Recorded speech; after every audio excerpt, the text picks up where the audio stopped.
My name is Frankenstein, Victor Frankenstein. I was born in 1810 in the beautiful city of Geneva, in Switzerland. My father and mother loved me very much, and my early life was happy. My younger brother William was born when I was 12 years old. 2 years later, my dear Elizabeth came to live with us. She was the daughter of my father's best friend. When Elizabeth's parents died, Elizabeth came to live with us in our house. I loved her from that time. I was a good pupil at school and always came first in the examinations. I was always interested in science. I wanted to learn about human life. I wanted to learn more in order to help people. I wanted to make their lives better. When I was 18, my brother died. Before she died, my mother spoke to Elizabeth and myself. "My children," she said, "I hope that one day you will marry. Then you, my dear Elizabeth, can look after little William." My mother looked at me and smiled. "My dear Victor, the family hopes that you will do great things," she said. "Soon you are going to the university. I know you will work hard. Perhaps one day you will be famous. You have been a good son, and I can die happy." I cried when my mother died, but now I am glad that she is dead. My work has brought death and sadness to the world. Because of me, the people I loved have died. 3 weeks after my mother's death, I left Geneva. I was going to study at the great German University of Heidelberg. I spent my last evening in Geneva with my friend, Henry Clerval. "You are lucky, Victor," Henry said. "I wish I was going with you. But my father wants me to work in the family business. You will become a doctor or professor. Your work will be known all over the world." "We shall always be friends, Henry," I told him. "I shall see you soon. We shall be together again in the holidays." "Write to me soon, Victor," Henry said. "Of course," I answered. In the morning, I said goodbye to my father, to Elizabeth, and to my little brother William. I was sorry to leave home, but I wanted to go to university. I wanted to study and to learn everything. How I wished that I had never left Geneva. I was very happy at the university. I worked hard, and my professors were very pleased with me. I studied science, chemistry, and medicine. I wanted to learn everything about the human body. I also wanted to learn about the mind of man. Most of all, I wanted to learn the secret of life. What was difference between a living person and a dead body? Why did a dead body turn to dust? Could a dead man come alive again? I worked hard to find the answers to these questions. I read many old books. The writers said it was possible to create life. They said it was possible to make a dead man live again. But the writers did not say how it could be done. I lived in a house in the old part of the city. I had a laboratory there where I worked alone. No one knew what I was doing. In the evenings, I read in my library. Sometimes I did not sleep all night. The months passed, and I forgot about my family and my friends. I had only one thought. I wanted to find the secret of life. I went to hospitals and watched men dying. I listened to their cries. I watched their bodies grow old and ugly. I paid men to steal bodies from graveyards. These men dug up the bodies from the ground. They brought them to my laboratory at night. I cut up the bodies. Everywhere I smelt death, death, and blood. People were frightened of me, but I did not. I knew that death would change them. Their blood would stop moving. Their skin would become wrinkled and yellow. I wanted to help them. I was working hard to find the secret of the life. I bought blood from living men. Was the secret of life in the blood? I looked at men's brains, soft and gray. Was the secret of the life there? Then, on night, there was a terrible storm. The sky was covered with black clouds. Thunder crashed and the rain fell. Lightning flashed in the sky. Suddenly, the lightning gave me an idea. I knew what I had to do. I began my work carefully. I took parts of dead men from hospitals and graveyards. I put the parts together to make a human body. I was making a man, a huge man, the biggest, strongest man who had ever lived. This man was going to come alive. I had found a way to create life. This man was going to live. He was a good-looking man. His face was handsome and kind. His huge body was strong and well-made. Day by day, I joined each part together. At last, he was ready. He was ready to receive life. The body lay on a table in my laboratory. I had joined the hands, feet, and head to metal wires. These wires went up to the roof of my house. Now I had to wait for a storm. When the power of the lightning flashed down through her wires, the man would live. A few days later, clouds covered the sun. The sky became dark. I knew a storm was coming. I opened the windows of the laboratory and waited. Lightning began to flash, and I heard thunder. A flash again, and now the thunder was nearer. Then the lightning was all around me. It flashed blue and silver. Thunder crashed, and the room was as light as day. Suddenly, it happened. The lightning hit the wires on the roof. The sparks of light came down the wires. I looked at the huge body. The silver light reached the hands, the feet, and the head. The body was covered with a blue and silver light. For a moment, everything was quiet. Was it moving? No. Yes. An arm moved, and then a leg. Then I heard breathing. Yes, the man was breathing. He was alive. The body moved, and I went nearer. I held up my arms and smiled. The man sat up and turned his head. His eyes were open. Oh, God! What had I done? What had gone wrong? The man's skin was wrinkled and yellow. His eyes were yellow and dry. His thin black lips opened in a terrible smile. I had not made a man. I had made a monster. I ran out of my laboratory and down the stairs. I heard the slow, heavy footsteps of the monster as he followed me. There was another flash of lightning. Thunder crashed over the house. I stopped and looked back. The monster was standing at the top of the stairs. Behind him were red and yellow flames. Fire! My laboratory was on fire. I gave a terrible cry as the monster moved towards me.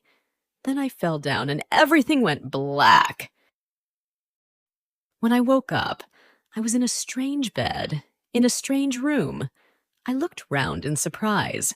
Where was I? What had happened? I turned my head. Someone was sitting beside the bed. It was my dear friend, Henry Clerval. My dear Henry, I cried. How glad I am to see you. But why are you here? What has happened? Thank God you are alive, Victor, Henry said. Your house was struck by lightning last night. A fire started and the house was burnt to the ground. All your books and papers were destroyed. There is nothing left of your laboratory. I smiled. I don't care, Henry, I said. I was tired of my work. My ideas were wrong. But tell me, Henry, what are you doing in Heidelberg? Your father sent me, Henry said. When you did not write, he became worried. What is wrong, Victor? You look very pale and ill. Nothing is wrong now, I said. I was working too hard. But that is finished now. I don't want to talk about it any more, Henry. Tell me the news from Geneva. Everyone is well, Henry answered. Your family send you their love, and I am coming to the university to study. My father has agreed at last. I am going to study languages." I was very happy that Henry had come to Heidelberg. The past years seemed like a dream. Thank God! The fire had destroyed the terrible monster. I knew now that my work had been very wicked. I hated science now. I decided to study languages with Henry. The months passed. Slowly, I became stronger and happier. I was a young man. I made friends and began to enjoy life again. Winter passed and spring. Then in May, a letter came from my father. As I began to read it, I gave a terrible cry. "My God, Victor, what's wrong?" Henry asked. "Is it bad news?" "Terrible news," I answered. "My brother William is dead." "Dead?" Henry repeated. "Has there been an accident?" "Not an accident," I answered. "My dear brother, only 10 years old, has been killed, murdered. I must go home at once." I got ready for my journey like a man in a dream. I said goodbye to Henry and left Heidelberg for the last time. The long journey went quickly. Soon I was looking at the villages and mountains near Geneva. I had not seen my home for nearly 4 years. In the afternoon of the 20th day, I arrived at a small village about half a kilometer from Geneva. I decided to stay the night in the village. I wanted to see the place where William had died. It was a beautiful place. I stood there thinking about my brother. Why had anyone wanted to kill him?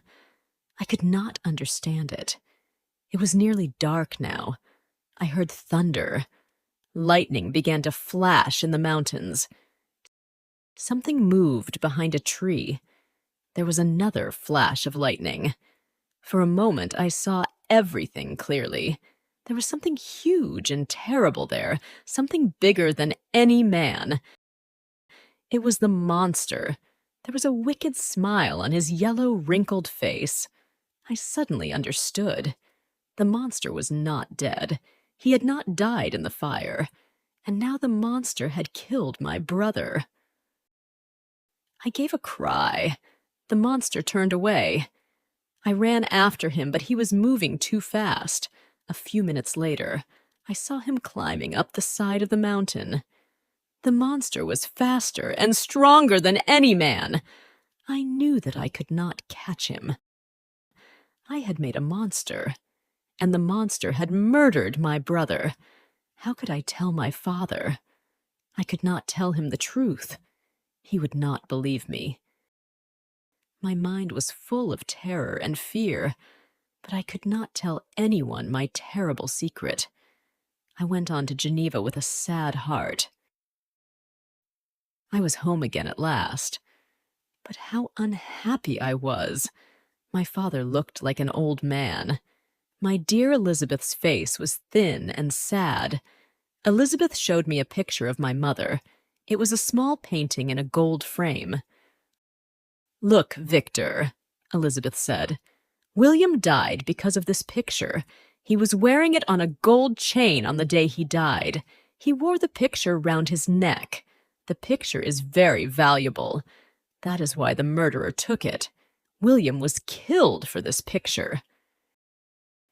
"Then you know who the murderer is?" I cried. "You have seen him." "Him?" my father repeated in surprise. "No, Victor, the murderer is a woman. She is the young girl who looked after William. We thought she was a good girl, but she killed our dear boy." "What do you mean?" I asked him. "I know the murderer. I have seen him." "How can you know the murderer?" Elizabeth asked me. "You have just come back to Geneva, Victor. No, this picture was found in the young girl's hand. She is guilty. We know she killed William. She is in prison now." "She is not guilty," I cried. "I must talk to someone. I must tell what I know. I must go to the prison at once." "You are too late," my father said. "She is going to die. She will be hanged at 10 o'clock this morning." "I must see her," cried. "I know the truth. Someone must listen to me." I took a horse and rode as fast as I could to the prison. There were many people standing outside the prison gates. I jumped down from my horse. At the moment, the clock struck 10. The crowd of people shouted, "She's dead! She's dead!" I turned away, and my eyes were full of tears. 2 innocent people had died. First my brother, and now this young girl. They had died because of me. I was a murderer, too. I returned to the house sadly, but I did not want to stay with my father and Elizabeth. I was afraid to tell them the truth. I knew the monster had murdered William, and I had made the monster. I could not live at home with my terrible secret. I decided to go away alone. Perhaps I could forget everything in the beautiful mountains of Switzerland. I packed my bags and went into the mountains. It was the middle of summer, but the weather was bad. In the high mountains, the wind blew strongly. The rain fell and the air was cold. But I did not care. I went up, higher and higher. I came to the highest mountain and I went on climbing. The path was very steep, but I walked slowly on. It was midday when I reached the top. The sun shone on the ice and snow. For the first time since William's death, I began to feel happy. As I rested there, I saw a figure coming towards me. It was walking quickly over the ice. Was it a man? It was moving too quickly. The figure came nearer and nearer. As I looked, a feeling of terror came into my heart. I stood up. It was the monster! "Stop!" I cried. "Don't come near me! Why are you living when my brother is dead? I must destroy you before you murder again." "You made me," the monster answered. "If I kill, you are guilty. But do not hate me. I do not want to kill. If you help me, I can live happily." "Why should I help you?" I cried. "Because you made me," the monster repeated. "And remember, I am bigger and stronger than you. I can kill you easily. No one will find you here." I was not afraid. I was going to kill the monster. But as I moved towards the monster, he spoke again. "Stop," he said. "You must listen to my story. When you gave me life, I was not wicked, but you made me ugly. Because of that, all living things hate me. So I hate you, my maker." "Tell me your story quickly," I answered. "I remember the heat of the fire," the monster said. "I remember running away from it. I ran and ran through the city. It was dark and no one saw me. I did not know who I was. I did not know where I was going. Many days passed." "How did you live?" I asked him. "What did you eat?" "Sometimes I ate fruit from the trees," the monster answered. "Sometimes I took food from houses. The first time I did this, a man saw me. I shall never forget the fear in his eyes. I could not understand it. I wanted to be friends with him. I smiled at him, but he ran away. A few days later, I came to a small pool of water. When I bent down to drink, I saw my own face. How terrible it was! How different from other people's faces! I saw my yellow, wrinkled skin. I saw my yellow eyes and thin, black lips. Now I knew why people ran away from me. From that moment, I hated myself. And I hated you, Victor Frankenstein. "How do you know my name?" I cried. "The laboratory was on fire," the monster replied. "I picked up your cloak to protect myself from the fire. I used it to cover myself. Later, I found a book in the pocket with your name in it. I made a promise to myself. Everyone with that name was my enemy. Everyone with that name would die. I would wander through the world looking for my revenge. I walked on for many days. The monster continued. At last I came to a beautiful valley. At the end of the valley there was a little cottage. I hid myself and watched the cottage. 3 people lived there, an old man, a young man, and a girl. They were poor, but very happy. Why? Because they loved each other. I watched them for several days. The old man never moved from the cottage. The young people worked hard all day. Then they came back with food or wood. In the evenings, they all sat together. I watched them through a small hole in the wall. The house was full of books. The old man was blind.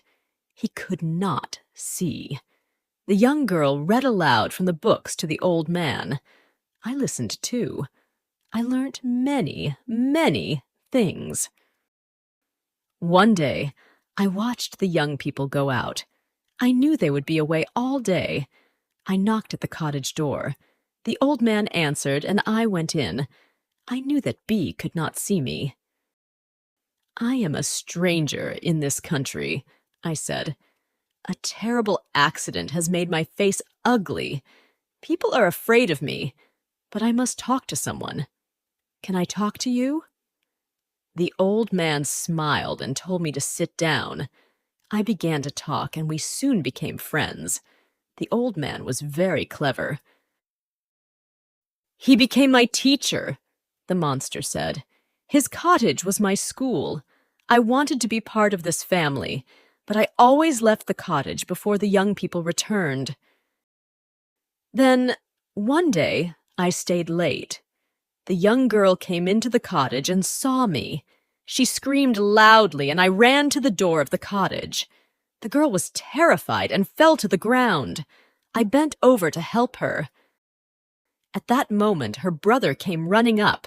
He saw me and ate me with his gun. I cried out in pain and ran away down the valley. My mind was full of anger. I hated everyone in the world, men, women, and children. But most of all, I hated you, Victor Frankenstein.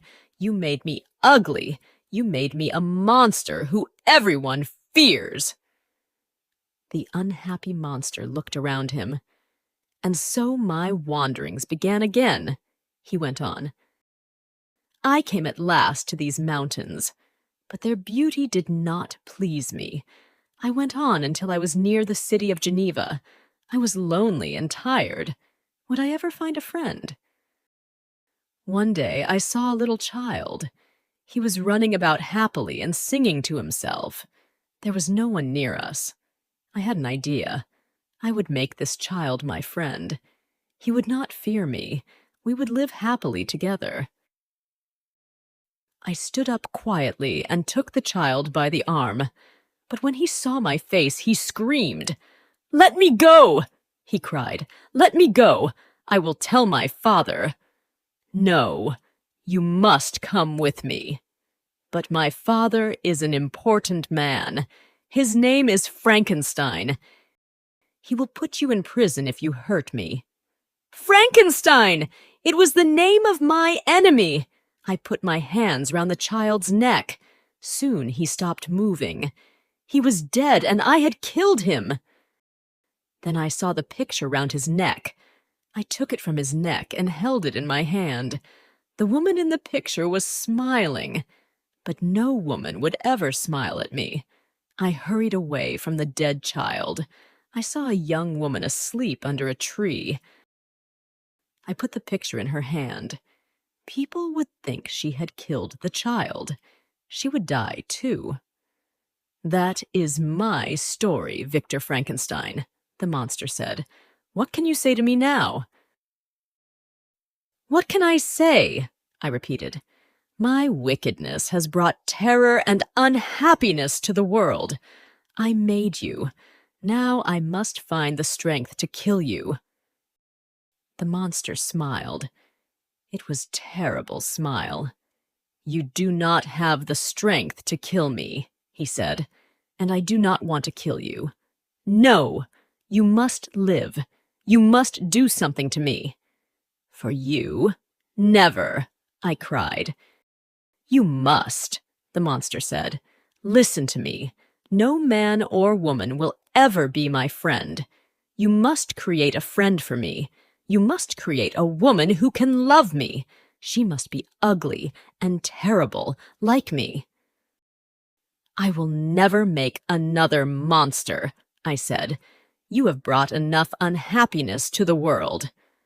"I have brought unhappiness because I am unhappy," the monster replied. "Now only you can help me. Only you can make my life happy." I thought for a moment. "If I do it, then you must go far away," I said. "You and your woman must live far from towns and people. You must live in a lonely place where there are no other people." The monster was silent for a few moments. Then he spoke. "I agree," the monster said. "Give me what I ask. Then you will never see me again. Begin your work at once. I shall return when the woman is ready. Until then, goodbye." And without another word, the monster left me alone on the mountain.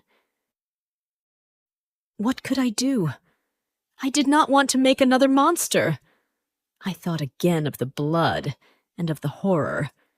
Could I work with dead bodies again? Could I live again with the smell of death and blood? I knew the monster would come back. I had to do what he asked. If I did not, he would kill me. I did not care about that. But perhaps he would destroy my family. Perhaps he would kill my dear Elizabeth. I did not know what to do. I decided to go back to Geneva. First of all, I had to see my family again. I had been away from Geneva for nearly 2 months. My father was very happy to see me. "You still look ill, Victor," he said. "Your holiday has not done you any good. You need company. It is not right for you to be always alone." "Yes, father. We all need someone to love," I said sadly. I was thinking of the monster. Like everyone else, he wanted someone to love. "I have an important question to ask you, Victor," my father went on. "What is it, father?" I said. "Do you love Elizabeth?" my father asked. "Of course I do," I answered. "I loved her from the first time I saw her. But do you love her as a sister or as a wife?" I thought of my unhappy life. I thought of Elizabeth's beauty. I did not have to live alone. I could be happy. Then I remembered the monster. I was afraid of him. I had to do what he asked.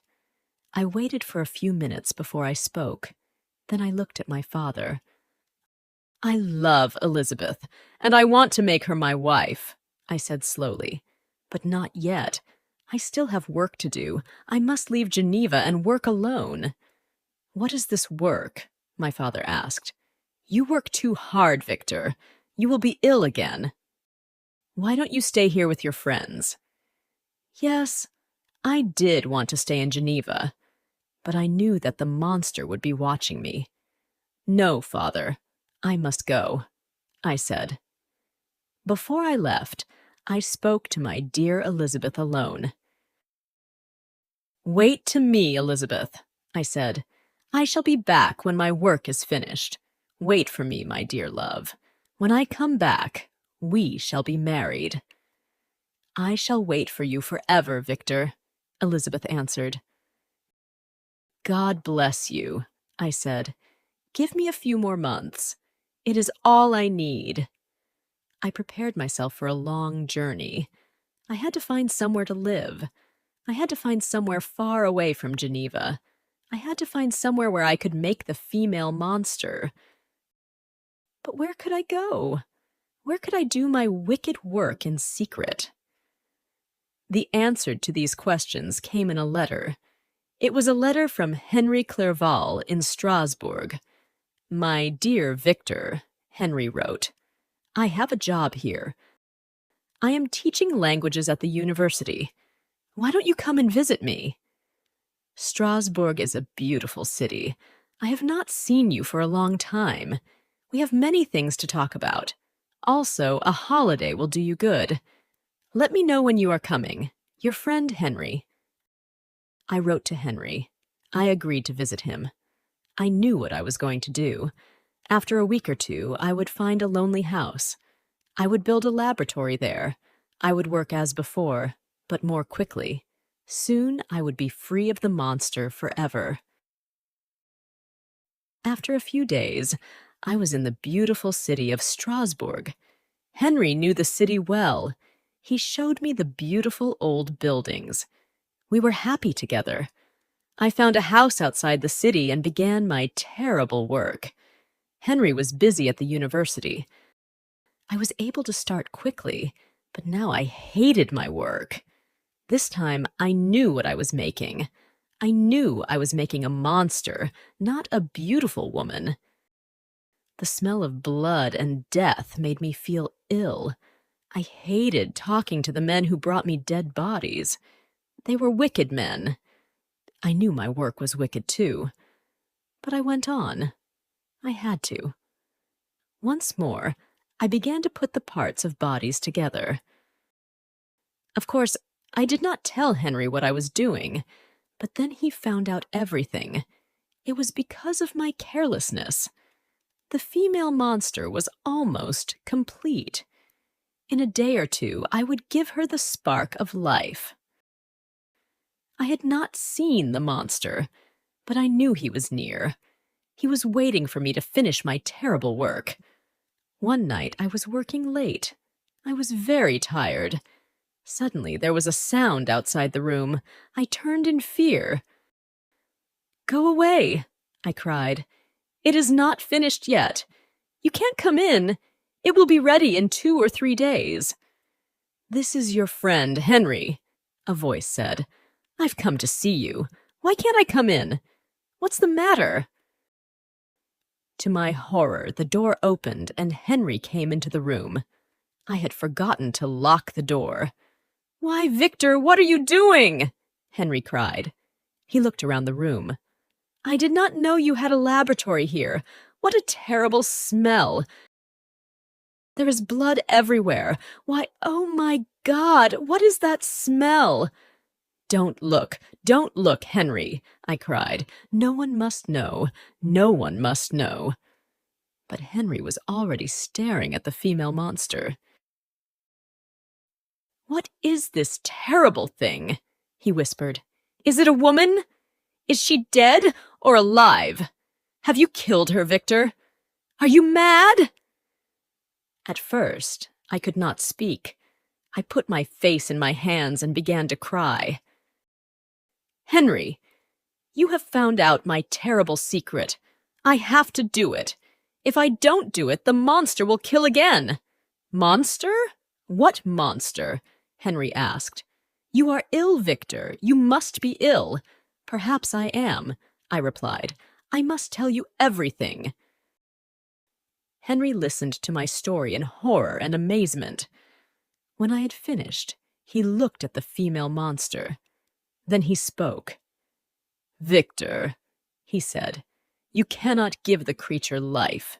She may be more wicked than the first monster.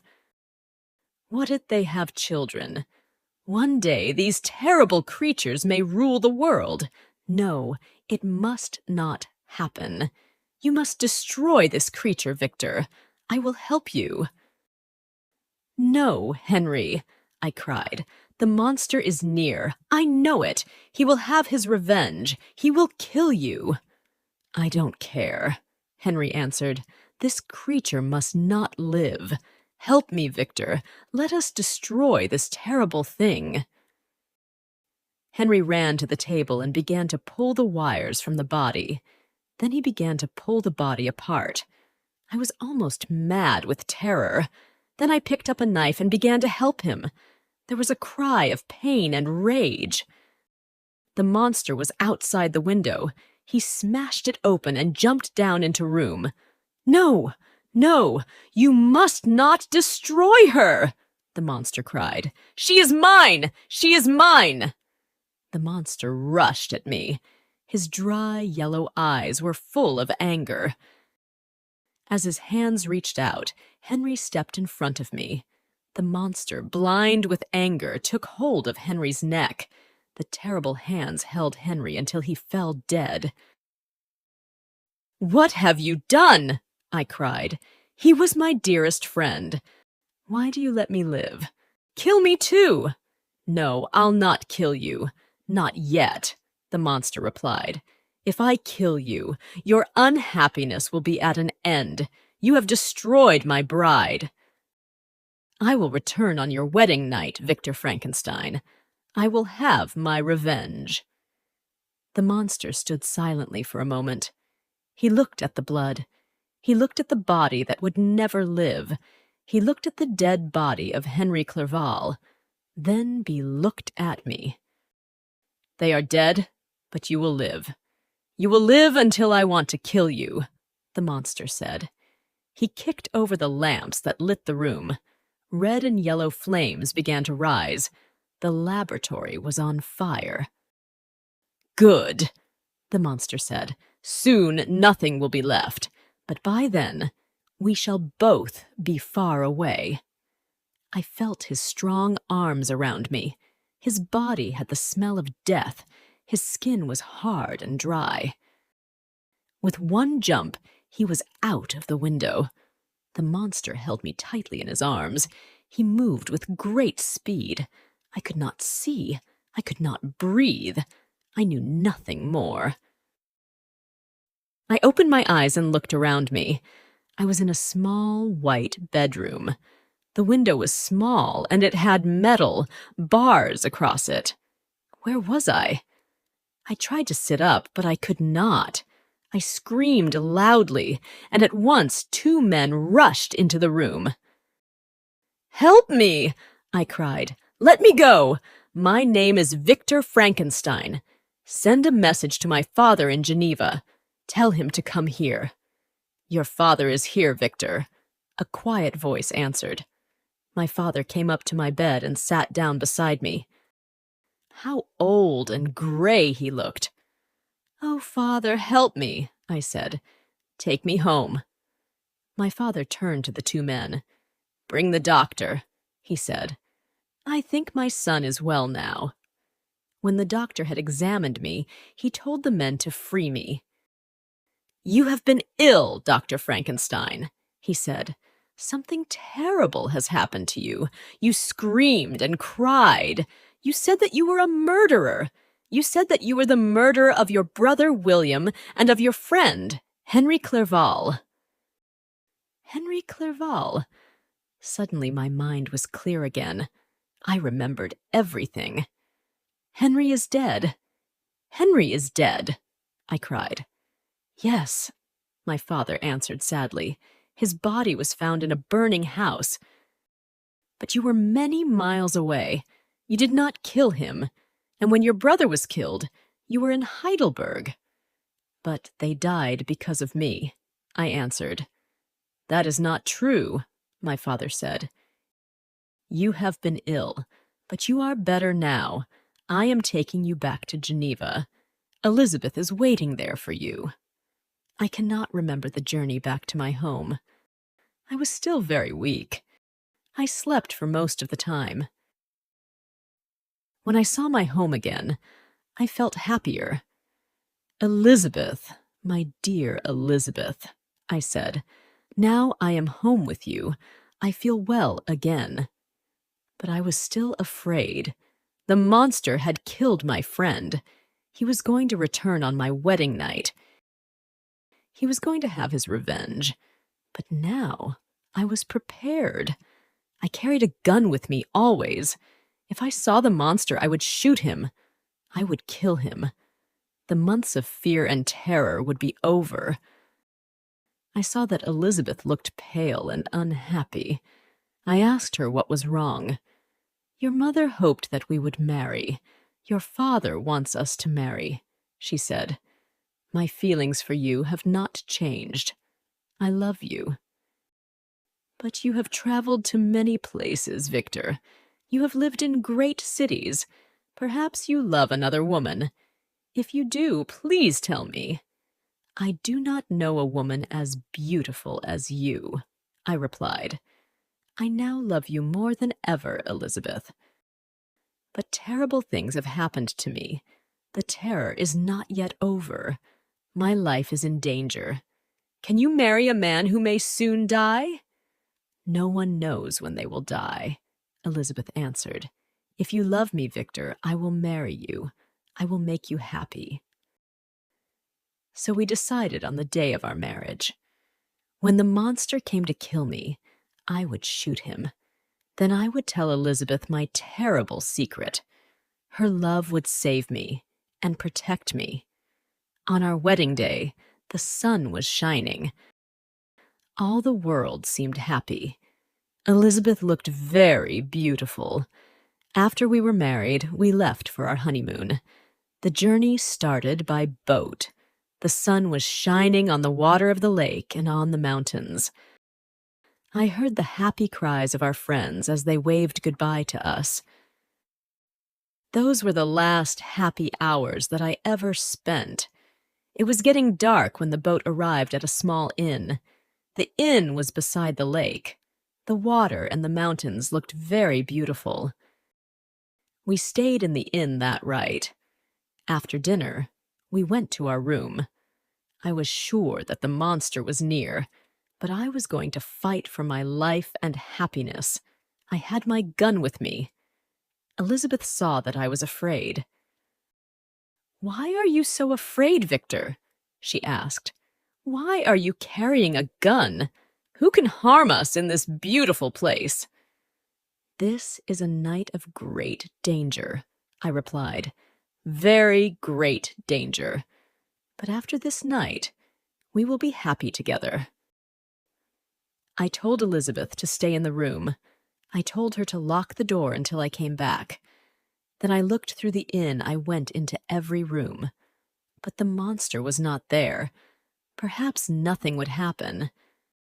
Suddenly I heard a terrible scream, and then another. It came from our room.